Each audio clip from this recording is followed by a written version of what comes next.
दोस्तों, इस दुनिया में 200 से ज्यादा देश हैं। इन देशों में जापान एक ऐसा देश है जहां का कल्चर और टेक्नोलॉजी सबसे ज्यादा अलग है। ये लोग जो भी काम करते हैं वो नेक्स्ट लेवल करते हैं, जिसे देख इनसे पूरी दुनिया इंस्पायर होती है। और आज की इस वीडियो में हम आपको जापान के ही कुछ ऐसी चीजों को दिखाने वाले हैं जो सिर्फ जापान में ही पॉसिबल है। तो बने रहिए वीडियो के अंत तक, जिसमें आपको काफी मजा आने वाला है। तो शुरू करते हैं हमारी वीडियो, जिसका टाइटल है things only happen in Japan. Transparent toilets. दोस्तों, जब कभी भी हम इंडिया में पब्लिक टॉयलेट्स में जाते हैं तो ज्यादातर बार ऐसा होता है कि टॉयलेट अंदर से गंदी होती है और वहां जाने का लोगों का मन नहीं होता। और ऐसा इसलिए है कि कुछ लापरवाह लोग टॉयलेट जाने के बाद फ्लश नहीं करते हैं। लेकिन इस बात का पता कर पाना मुश्किल है कि टॉयलेट जाने के बाद फ्लश किसने नहीं किया, क्योंकि टॉयलेट के अंदर सीसीटीवी कैमरास नहीं होते हैं। तो इस समस्या से बचने के लिए जापान ने अपने यहाँ की सड़कों पर ट्रांसपेरेंट पब्लिक टॉयलेट लगवाए हैं, जिससे बाहर से ही पता चल जाता है कि अंदर टॉयलेट साफ है या नहीं, और साथ ही ये भी कि सामने वाले बंदे ने फ्लश चलाया है या नहीं। और ये टॉयलेट बहुत ही एडवांस है। अब आप सोच रहे होंगे कि ट्रांसपेरेंट टॉयलेट में टॉयलेट करने से सब कुछ बाहर दिखता है। तो दोस्तों, ऐसा नहीं है, क्योंकि जैसे ही कोई इसके अंदर जाता है और डोर लॉक करता है, वैसे ही ये टॉयलेट बाहर से अंदर दिखना बंद हो जाता है, जिससे प्राइवेसी और सफाई दोनों ही मेंटेन रहते हैं। तो दोस्तों, कैसे लगे आपको ये जापानी ट्रांसपेरेंट टॉयलेट? आप हमें कमेंट में बता सकते हैं। Noodles bath. दोस्तों, पूरे जापान में नूडल्स बहुत ज्यादा खाया जाता है और वहाँ पे लोग रेमेन नाम की नूडल्स को खाना काफी ज्यादा पसंद करते हैं। सुबह का नाश्ता हो या दोपहर का लंच या फिर रात का डिनर, ये लोग तीनों टाइम नूडल्स को कम्यून तरीके से खाते हैं। लेकिन अगर हम आपको कहें नूडल से नहाने के लिए, तो आप सोच में पड़ जाएंगे कि नूडल से कौन नहाता है। लेकिन दोस्तों, जापान में कुछ भी मुमकिन है। यहाँ पे साउथ ईस्ट में एक टाउन है जिसका नाम हाकुंग है। यहाँ मौजूद एक स्पा में लोग दूर दूर से नूडल से नहाने के लिए आते हैं, क्योंकि इनका मानना है कि रेमेन नूडल से नहाने से स्किन बहुत ही ज्यादा अच्छी हो जाती है और इसकी बात लेने के बाद आपको किसी भी और बॉडी केयर क्रीम लगाने की जरूरत नहीं है। हमारे लिए तो सुनने में ही ये अजीब है, लेकिन हर दिन सैकड़ों लोग इस स्पा में नूडल से भरे टब में नहाने आते हैं। Baby crying festival. शायद ही दुनिया में कोई ऐसा बच्चा होगा जो रोता ना हो। ये हर दिन में कई बार रोते हैं और जब कोई बच्चा ज्यादा रोता है तो माँ बाप को काफी ज्यादा फिक्र हो जाती है और वो अपने बच्चे को चुप कराने की हर मुमकिन कोशिश करते हैं। और इनकी माँ का पूरा दिन इनको चुप कराने में ही चला जाता है। लेकिन क्या हो अगर बच्चे को जानबूझकर रुलाया जाए ताकि वो रोने का कंपटीशन जीत सके?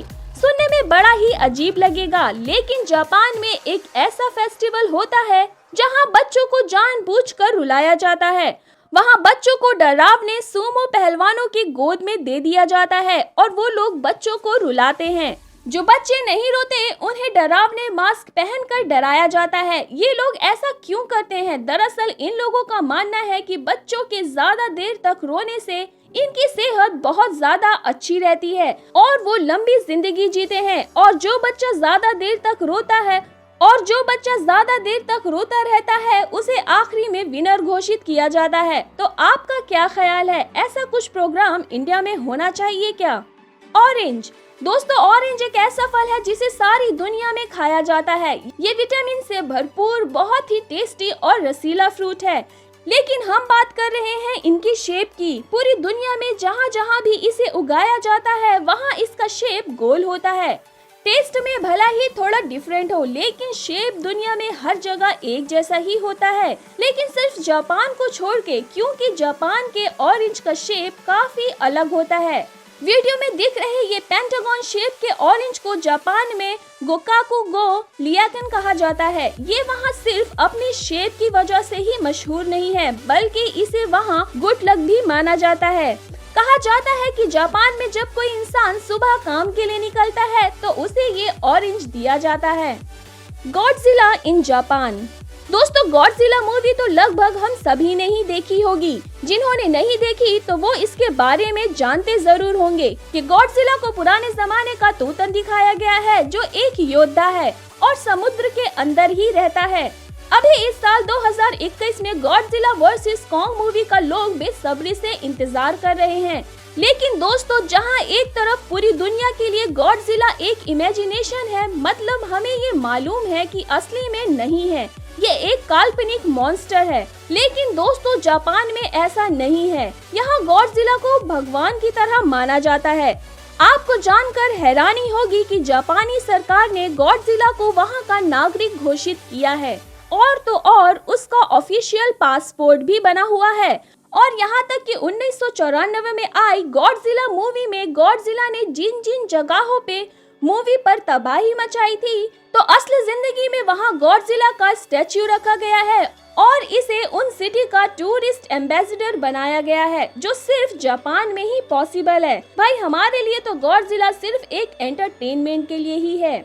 Lonely restaurant. दोस्तों रेस्टोरेंट में खाना खाना किसको पसंद नहीं। अक्सर हम दोस्तों या फैमिली के साथ बाहर खाना खाने जाते रहते हैं, लेकिन बात अगर अकेले खाने की हो तो खाना कितना भी टेस्टी हो, बहुत से ऐसे लोग होंगे जिन्हें अकेले खाना पसंद नहीं होगा। तो ऐसे लोगों के लिए जापान में एक रेस्टोरेंट है जिसका नाम है मोमिन रेस्टोरेंट। यहाँ आपको अकेले खाने में अकेलापन फील नहीं होगा, क्योंकि यहाँ पर इंसानों की फीलिंग्स की बहुत कद्र की जाती है। इसी वजह से इस रेस्टोरेंट में जो भी खाना खाने के लिए आता है उसे एक क्यूट फ्रेंड दिया जाता है ताकि उसे अकेलापन फील ना हो। और यहाँ तक कि उस क्यूट फ्रेंड को भी वही सेम खाना दिया जाता है ताकि उस सिचुएशन को और भी बेहतर बनाया जा सके। तो दोस्तों ये रेस्टोरेंट का आइडिया आपको कैसा लगा? Relaxing office job.